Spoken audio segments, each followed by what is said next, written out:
Hello, welcome to my YouTube channel.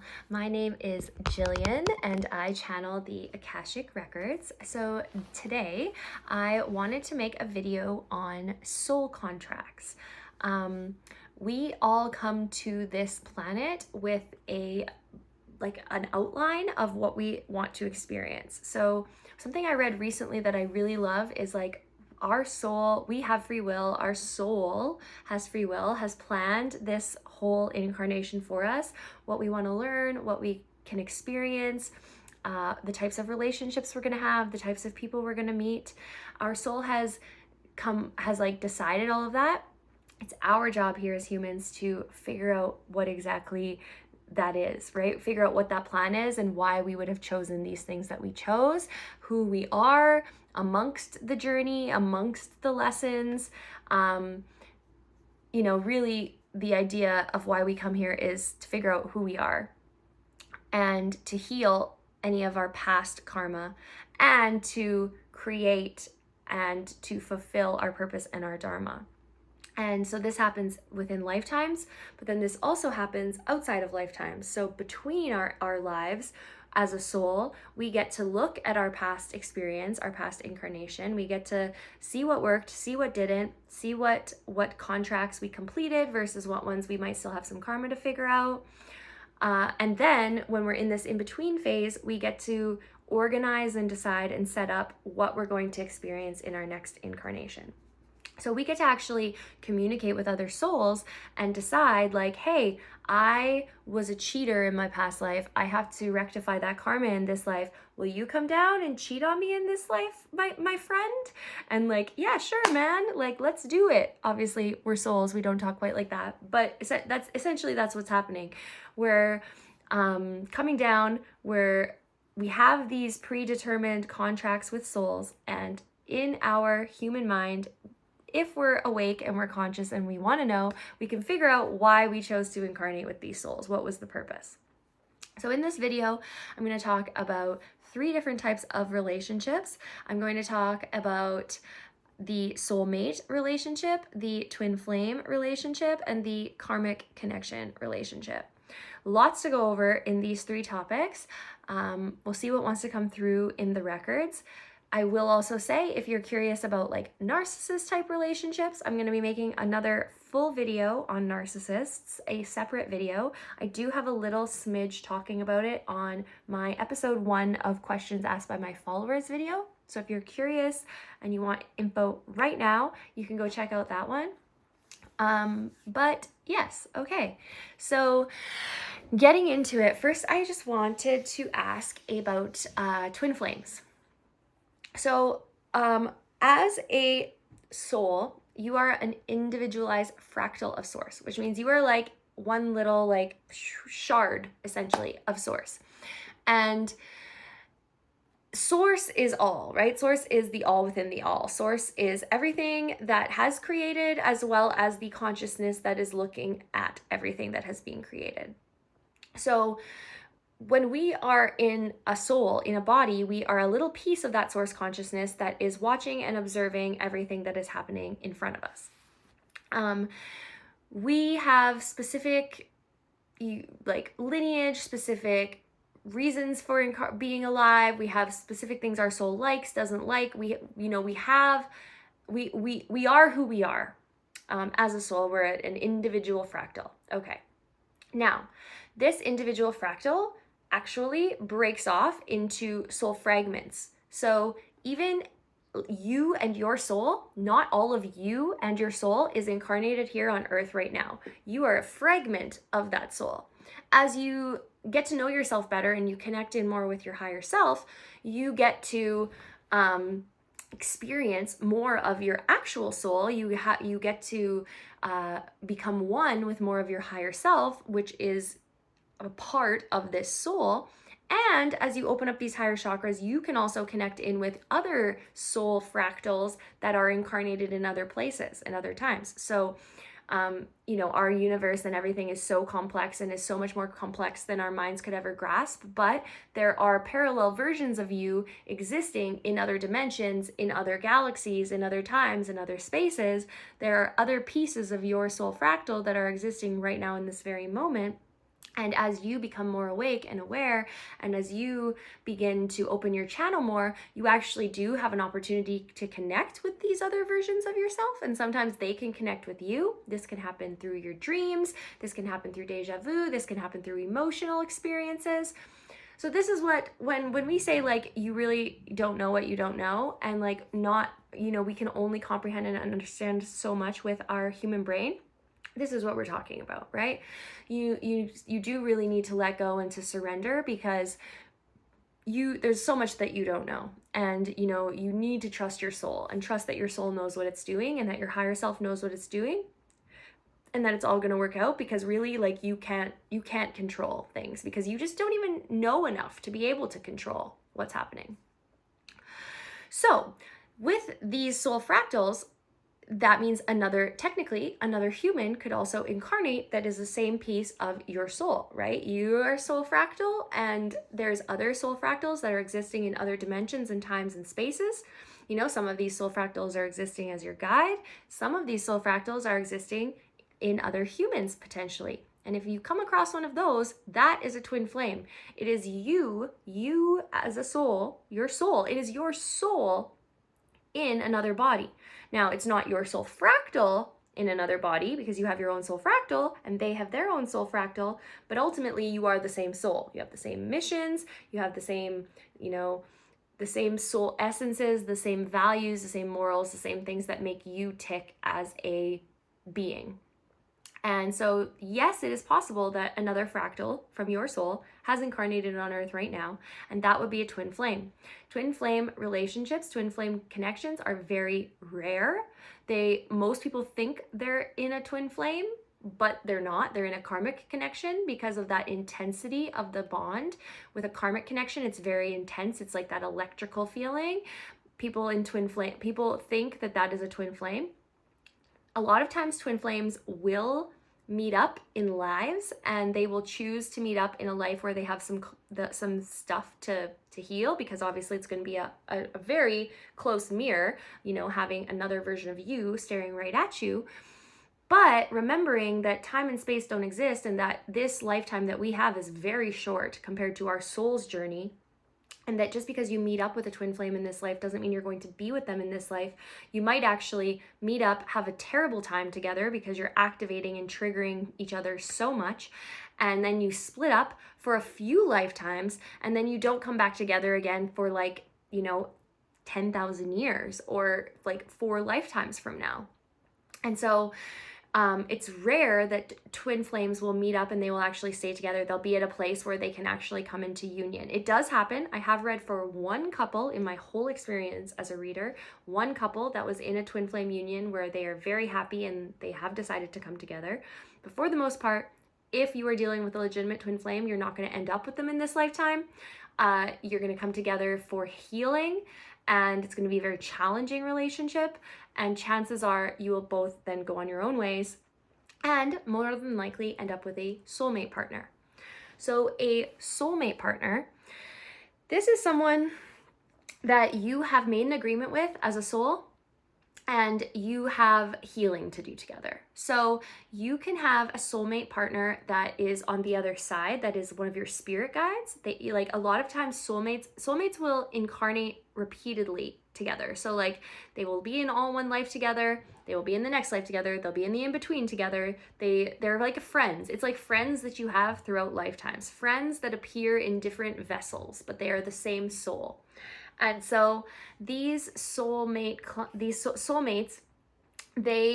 it's like a knowing. You have this knowing. You feel like you've known each other forever, or you just instantly bond and connect. You have this instant recognition of the other soul in the human body. You just know that you know each other beyond this lifetime. And typically with soulmates, you are connecting because you both have healing you want to do, and you're working through the other person to do that healing. So sometimes soulmates will not end up together. They will be together for a period of time. They will fulfill what they need to fulfill. Their contract will complete, and then they will part ways. And then the next soulmate will come in. They'll do what they gotta do. Their contract will complete. Like, oh, you know, in some cases, you know, you agree you needed to you had a baby with a soulmate, and then you had the baby, so the contract is complete, so you don't actually need to be with that soulmate anymore, and you're both going to go on your own ways and fulfill what you came here to fulfill. It wasn't even meant to be together. So sometimes it's going to be a boss, a friend, a lover, a pet, you know, all of these different relationships that we have when there is that special bond and it is a positive relationship. So even if it doesn't end up in a positive way, it brought positive energy to you or to them, and you both ended up learning something, experiencing something, healing from something together. It is a empowering relationship. It is helping you to grow, helping you to heal, even if it's not comfortable, or even if you don't end up on good terms with them, or you end up parting ways. Overall, the experience with them was for your highest good and was helping you to grow. We can have many soulmates, many soulmate friends, many soulmates in a lifetime. And of course, there are going to be souls that we have agreed that, hey, this is who we're going to meet. This is who we're going to settle down with. This is who we're going to marry. And like that would be a contract between two souls as well. So oftentimes people will end up marrying a soulmate rather than a twin flame. And, you know, they might have married that soulmate in past lives. That person might have been their mom or their dad or their sister in a past life. Like you know each other from beyond this life, but you are, you're not twin flames. It's different than a twin flame. You're different souls. You're not the same soul. Now, with a karmic partner and a karmic relationship, it's a little bit different. It is a soul that, yes, you also know from a past life, but typically these souls are disempowering relationships. So when you're with them, you are not moving forward. You are either staying stagnant or even moving backwards at times. With a karmic connection, as the name implies, you are healing and fixing karma from past lives. So let's say in a past life, you were a woman that did not have control over her own body, and you were like a slave to a man, and you didn't have the power or the capacity in that life to leave that connection, right? You couldn't. It was impossible. It wasn't a thing that was impossible. But now in this life, you've incarnated with that person again, and now maybe this time they're your boyfriend, and they're controlling, and they're domineering, and they're not letting you do things, but you're in love with them, and it's this like really toxic, tight bond. For you to leave that person would be you fulfilling your karma, you fulfilling what you came here to do, you neutralizing that karma from the past life where they had power over you, that power imbalance. You're neutralizing it and you're moving on. Now, if you weren't to move on, if you were to stay with them, let's say you chose not to learn your lesson and you decided to stay with that partner, if you stayed with them for your whole life, chances are you would actually incarnate with them again, because the purpose is to release and let them go. And if you're not able to do that, you would incarnate with them again to heal that karma. So with a karmic connection, it has that very strong force. It has that very strong pull.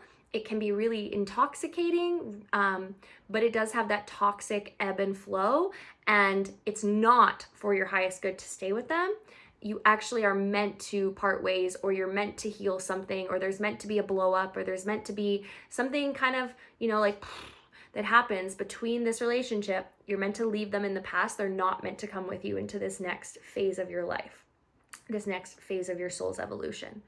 So that would be a karmic connection. Now, something to keep in mind, sometimes soulmates feel like a karmic connection because it has that toxic energy. Like, for example, from my own life, my very first relationship, adult relationship, was with a narcissist. And, I thought terrible things about him. When I started working with the Akashic Records, we asked about him, and he's actually he's a being of the light. He's actually a very good being, but I had that relationship and that connection and that cord with him because I was meant to leave him in the past, and I was meant to move on, and I wasn't meant to stay in that dynamic. He, in this life, didn't incarnate as you know, he had his own sets of things and they weren't a match for me, and I was meant to move on from that. But it doesn't mean that he is a bad soul. It's just that we had some karma to figure out. Now, in my more previous relationship, that was a soulmate connection where we both were learning and healing and growing, or we both had the choice and the option to do that. Eventually, I continued to grow and he decided to stay where he was at. And so because of that, I had to move on and keep going. And who knows which direction he went, but I'm sure it was for his soul's evolution and highest good as well. But with a soulmate relationship, you know, as long as you both keep growing together, then it's going to be empowering and it's going to be positive and it's going to be a good thing. If at some point one person stops growing and the other keeps growing, then maybe that contract between the two of you is complete and you move on to the next one. So a little bit of a you know, note to make is like karmic disempowering is taking your power away. Soulmate empowering is giving you more power, is helping you to heal. Ultimately, if you do decide to step away from that karmic connection, which we would hope you would, we would hope you would be healing and growing and learning. If you decide to step away from that connection, then boom, now you're on this growth trajectory again, right? You're no longer stagnant. You're no longer, you know, even regressing. Now you're going back on that upward path, which is ultimately what you know, we all came here to do and what we would all like to do. And so yes, if you don't heal from those lessons, if you don't learn from those lessons, you're going to be repeating that same karma. And yeah. So relationships can be difficult, challenging, painful. They're a very complicated part of being here on this planet. Hopefully with this explanation and this understanding, you get them a little bit more. Maybe it brings some clarity to some of your relationships in your life, or helps you let go, or helps you move on, or even brings you closer to someone. So in Akashic Record readings, we can ask about specific relationships. We can ask about, you know, what is the nature of my relationship with so-and-so? You know, did we have past lives together? You know, what did I come here to learn through this person or from this person? Which can give you clarity and help you heal and grow and either, you know, move on or strengthen your bond. But yes, I do find Akashic Records readings to be extremely helpful for relationships and relationship troubles, and even if you're just curious about it, right? Family dynamics, family things, why we would choose to incarnate in a specific bloodline. Everything that we're experiencing in this life has been chosen. And so all that we have, like the bodies that we come in, the places we choose to be born into, the families we choose, the friends we choose, the environments that we grow up in, all of this, you know, your soul picked this before you came down here to earth. And so through the healing journey, we learn why our soul would have picked those things. We learn how to love ourselves through these different experiences. We learn who we are on this deeper level that goes outside of this human life experience. And we do a lot of this learning through mirrors, which is obviously through relationship. So I hope you liked this video. I hope you found it helpful for your own healing journey. If you have any questions or comments, or if you'd like more clarity on anything I talked about, please leave me a comment below. You can sign up for my Patreon, my membership if you're interested. I have lots of different options on there, and I share exclusive content on that platform that I don't share anywhere else. If you're into more of like the taboo or the conspiracy theory type things, as well as my TikTok, my Instagram, and if you are interested in booking your own session, I will put the details below as well. Have a great day, and we'll see you in the next one.